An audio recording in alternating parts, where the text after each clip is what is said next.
Hi and welcome to AFTV. I've got Jake with me. Now we normally do the W's, but we got one, we got two. I thought, is it 5 now? Is it 5? I think it's 5 in a row. I'm sure it's 5. Not Oh, in a row. So we did a draw, but I think it's 5. Yeah. We're unbeaten. But yeah, 5. There you go. Right, first 3-0. The youngsters. Listen, we're not gonna do a match review, but talk to me. I want you to break down what you saw, what you're happy with, who were standouts for you as well.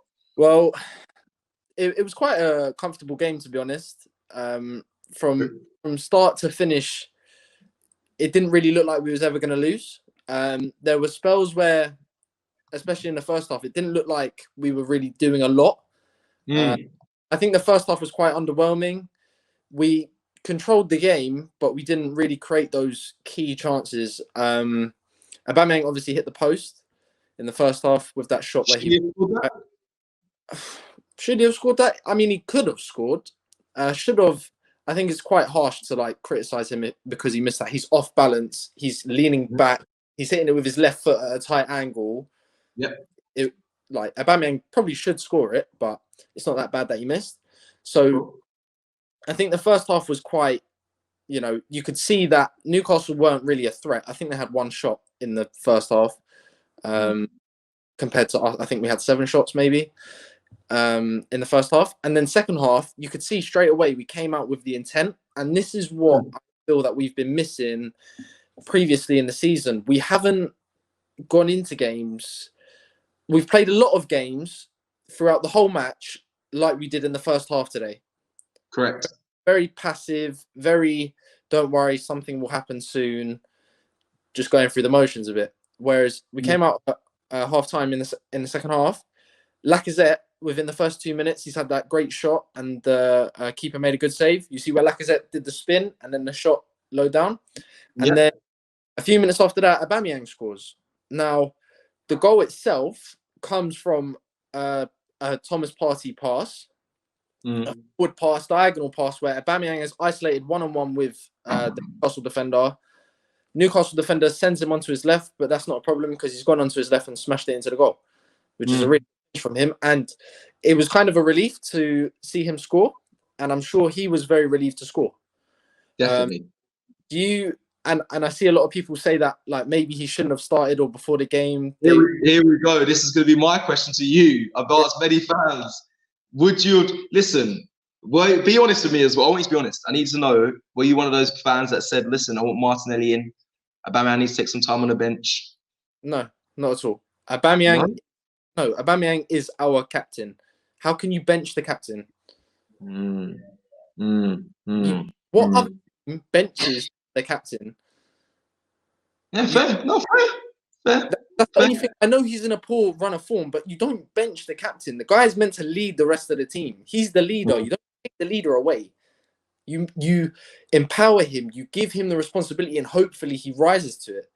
Okay, playing devil's advocate, Bellerin's been our captain. He had to take the bench today. So obviously, obviously he's not our main captain, but he's been captain before and he was benched. But Bellerin has never been club captain. Aubameyang is club captain. Yeah, okay, that was a good.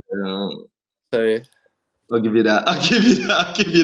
But all right, cool. So I want to know, Jake, from you as well, right? Obviously, we've got a FA Cup game next.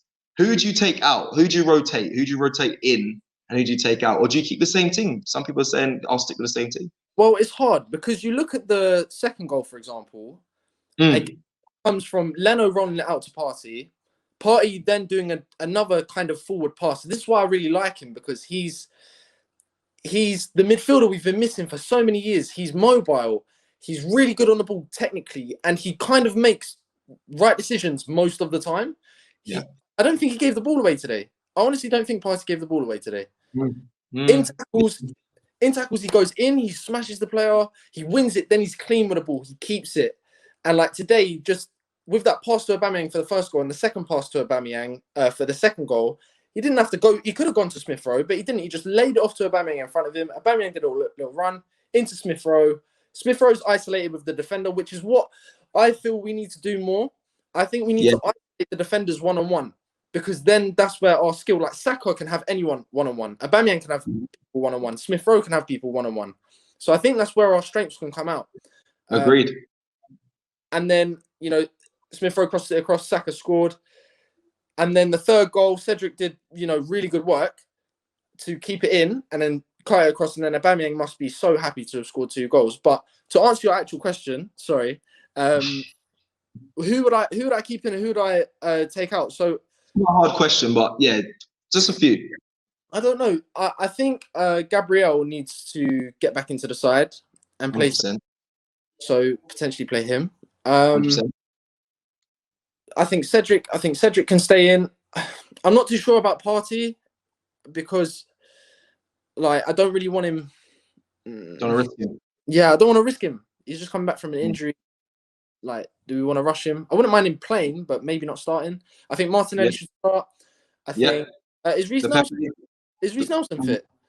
I believe he had a knock, but I think he should be available. So him, maybe Willian, Pepe. Well, I mean, Willian came on, didn't really do a lot, and for me, Pepe, pound for pound, at this current moment, is probably one of the worst signings we've ever made.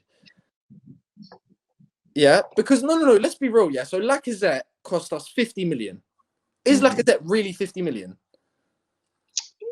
No, he's probably not. But listen, he's not. Probably not. But he's done so much more than Pepe, and Pepe's 20 million more. Come on now. But I think Pepe, he's kind of a confidence player.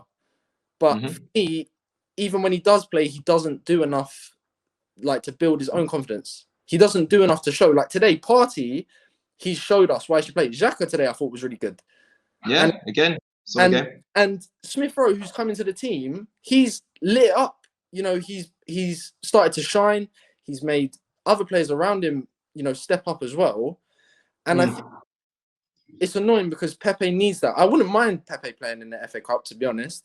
But I think the team that we went with today, if we get Gabriel back and Mari whenever he's back, I wouldn't mind us going with that team. The back line. Yeah, fair. Lastly, just a striker. Lacazette, is he playing the FA Cup, or would you put Eddie and Nketiah to start?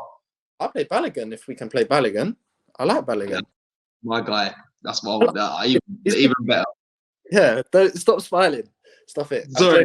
Listen, I'm a Balogun fan. A lot of people, listen, when I speak with Robbie and that, they're not really on that. So I'm glad that you said that. But again, back to the game, we won 3-0. 3-0 clean sheet. That was the main thing. This was the point. I think they said it on Sky Sports. This is the first time since 2009. 5 clean sheets in a row.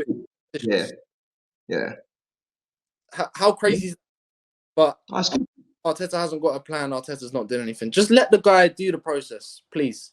I beg, just for the sake, you know, in football, it's really annoying because everything is so short term. Everything is reactionary. Everything is, we want instant success. Statistically, like in football, more than likely, you're not going to win. Like the best managers who have ever managed in the Premier League have a 60% win rate. The best managers ever have a 60% win rate, around that. 66%, I think, is the max. But the 5 of the top 20 Premier League managers ever have a less than 50% win ratio. Interesting.